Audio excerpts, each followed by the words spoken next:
Hello friends, welcome to the new episode of my channel. I Prince এবং এখন basically কথা বলবো একটা পোস্টার নিয়ে, যেটা সকালে এক্সক্লুসিভলি জানানো হয়েছে উইন্ডোজ মানে প্রোডাকশন হাউসের তরফ থেকে। তো তাদের নতুন কাজ আসতে চলেছে, সেটার পোস্টার রিভিউ করবো। তার সঙ্গে সঙ্গে পুজোর যে রিলিজগুলো যেটা রয়েছে, পুজোর যে লড়াই যেটা 2024-এ হবে, সেটা নিয়েও কিছু কথা বলবো। তো একদম প্রথমে আমি যদি পোস্টারটা নিয়ে কথা বলি, পোস্টারটা কিন্তু এক কথায় দুর্ধর্ষ হয়েছে।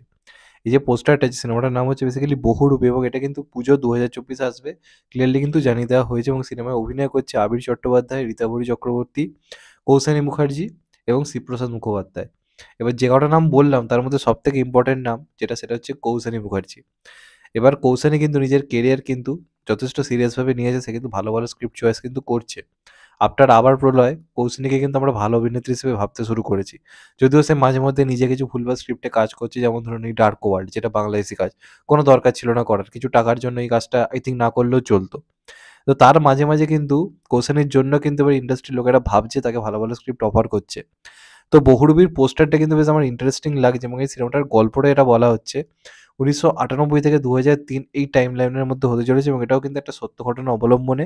এবং একটা বহুরূপী যার গল্প নিয়ে এটা হবে, যে একটা কোনো কিলিং এর সঙ্গে যুক্ত, কোনো মার্ডার কেসের সঙ্গে যুক্ত, যে বিভিন্ন বহুরূপী সেজে হয়তো মার্ডারগুলো করছে।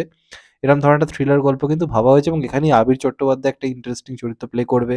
রীতাভরি রয়েছে। এবার এখানে যে বহুরূপীটা হবে, সেটা যে একটা মেয়ে হবে, সেটা কিন্তু এই পোস্টারটা থেকে বোঝা যাচ্ছে চোখটা দেখে। এবার আমি সিওর নাও হতে পারি, তবে যদি কৌশানী এই পার্টটা পেয়ে থাকে, বহুরূপীর এই পার্টটা যদি কৌশানীকে দেওয়া হয়ে থাকে, তাহলে কিন্তু কৌশানীর কেরিয়ার জাস্ট পাল্টে যাবে। গ্যারেন্টি দিচ্ছি পাল্টে যাবে। আফটার আবার প্রলয় কৌশানীকে সিরিয়াসলি নেওয়া স্টার্ট হয়ে গেছে। এবার যদি এটাতে সে প্রপারলি একটা ভালো চরিত্র পেয়ে থাকে, রীতাভরি বা কৌশানীর মধ্যে কেউ একটা এই চরিত্রটা হয়তো পাবে না আমার ধারণা, যেটুকু আমার মনে হচ্ছে, তাহলে কিন্তু কৌশানীর কেরিয়ারের জন্য এটা একটা দারুণ জিনিস হতে চলেছে। কারণ কৌশানী কিন্তু নিজের অভিনয় দক্ষতা কিন্তু দেখিয়েছে। সেখানে যদি উইন্ডোজের মতো প্রোডাকশন হাউস যুক্ত হয়, শিবপ্রসাদের মতো পরিচালকের সঙ্গে যদি সে কাজ করে, তার কেরিয়ারে ওটা একটা অবশ্যই স্বর্ণপলক হিসেবে কিন্তু থেকে যাবে। তো এখানে শিবপ্রসাদ মুখোপাধ্যায় নিজেও অভিনয় করছে। তো দেখা যাক ফাইনালি কেমন হয়। এটা কিন্তু পুজোতে আসছে, অফিসিয়ালভাবে কনফার্ম করে দেওয়া হয়েছে। এবার এটা নিয়েই প্রবলেম রয়েছে, কারণ পুজোতে কিন্তু আগের বছর আমরা যদি দেখি, পুজোর লড়াই জমজমাট হয়েছিল, তাই নিয়ে কোনো ডাউট নেই। কিন্তু একটা সিনেমার পক্ষে হিউজ কালেকশন করে বেরিয়ে যাওয়া, এটা কিন্তু পসিবল হয়নি, এবং এই প্রবলেমটা বহু বছর ধরে হচ্ছে। এবার পুজোতে অনেক অনেক সিনেমা আসছে। আমরা জানি দেব এবং শ্রীজিতের টেক্কা আসতে চলেছে, যেটা একটা ইন্টারেস্টিং কাজ হতে চলেছে। এবং তার পাশাপাশি আসছে মিঠুন চক্রবর্তী, সোহম অভিনীত শাস্ত্রী, যেটাও একটা খুব অন্যরকম টপিকে কাজ হতে চলেছে। এবং তার সঙ্গে সঙ্গে উইন্ডোজ কিন্তু আবার যুক্ত হলো। এবার যারা চমকের ব্যাপার হচ্ছে, এসবিএফ কিন্তু নিজেদের কোন সিনেমা পুজোয় আনবে এখন অবধি তারা কিন্তু কোনো রকম কোনো অ্যানাউন্স করেইনি। এবং আমরা প্রত্যেকবার জানি পুজোতে সব থেকে বড় সিনেমা কিন্তু লাস্ট অবধি দেখা যায় এসবিএফ কিন্তু আনছে। সেটা 2000 আমরা যদি 23-এর কথা আপনারা যদি ধরেন, তাহলে সেখানে বলতে হয় দশম অবতারের কথা।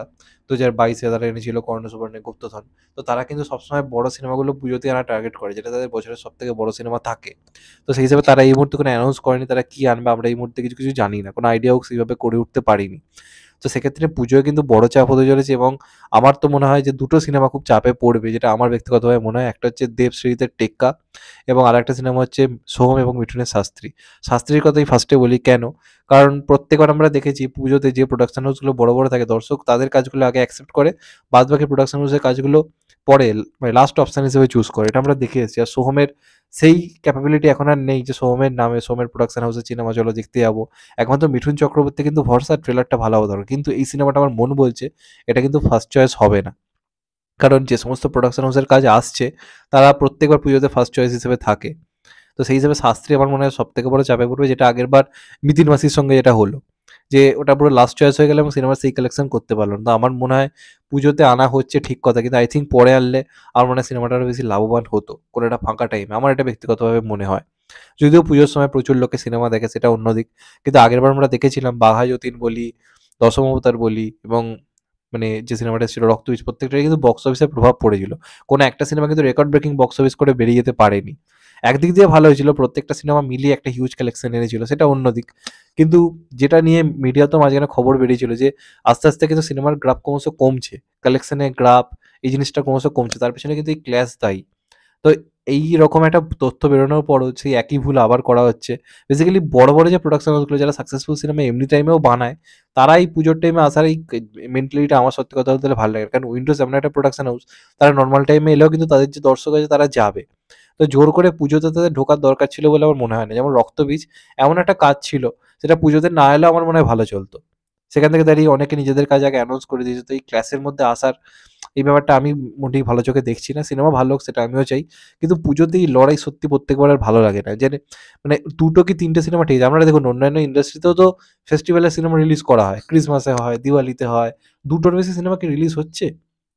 কোন ইন্ডাস্ট্রি দেখছেন যে মানে একই টাইমে ৪-৫ টা সিনেমা রিলিজ আপনি দেখতে পাচ্ছেন কি হচ্ছে? আপনারা দেখুন না ঈদের টাইমে দুটোর মধ্যে সিনেমা রিলিজ করছে। তারপর আপনি যদি দেখেন ক্রিসমাসের টাইমে হিন্দিতে ২ টো সিনেমা রিলিজ করছে। ৫ টা ৬ টা কিন্তু হয়ে যায় না। কিন্তু বাংলাতে ওই যে ইগোর ব্যাপার একই টাইমে ও আনছি চল আমাকেও আনতে হবে। তো দেবদা কিন্তু প্রত্যেক বছর পুজোয় একটু হলেও এবার চাপে পড়ছে। কাছের মানুষ আমরা দেখেছিলাম, বাঘাযতীনেও দেখেছি। তো এবারও কিন্তু সেটা কিন্তু কোথাও গিয়ে বরকরার থাকবে। কারণ পুজোর সময় উইন্ডোজ আর এসবিএফ কিন্তু দর্শকের কাছে একটা ১ম চয়েস থাকে। এখনো এসবিএফ কি আনবে আমরা জানি না। আনবে তো কিছু না কিছু সিওর একদম। তারা এই জায়গা ছাড়বে বলে আমার তো মনে হয় না।